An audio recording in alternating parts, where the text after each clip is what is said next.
The pastoral livestock sector in Africa has received a transformative boost with the launch of the African Pastoral Markets Development Platform. This ambitious initiative is designed to address long-standing challenges faced by pastoral communities, particularly in the Horn of Africa and Sahel regions, using data-driven and market-focused strategies. Spearheaded by the African Union Inter-African Bureau for Animal Resources in collaboration with the Bill and Melinda Gates Foundation, the APMD platform aims to enhance livelihoods, bolster economic sustainability, and strengthen resilience among Africa's pastoral communities. As well, and together with Madam Director of Government, Dr. Chris Wanga. Thank you very much. Thank you very much. Yes. If we can do very well in streamlining the livestock rearing and livestock management within the pastoralist setup, then we have unlocked a very key subsector within the livestock sector, because the dairy industry is fairly better organized,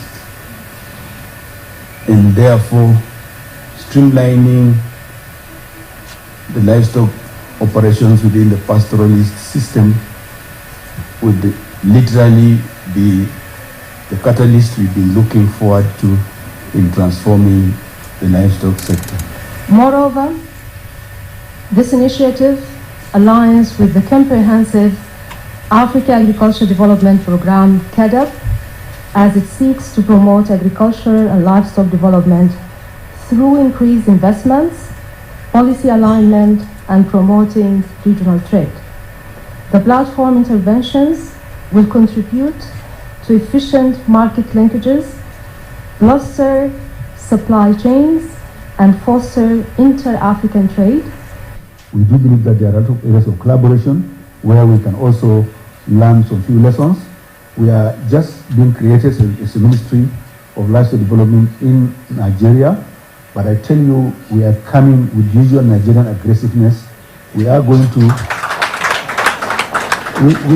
leapfrog, and given our natural resources, the size of our livestock population, the size of our country, the water system, the climate, the soil, we are not threatening anybody. We are going to open our arms. We are going to synergize, work with you, and then make sure that the livestock sector in this country becomes the #1 national resource, regenerative for every country on this continent. Right now, food security remains one of the most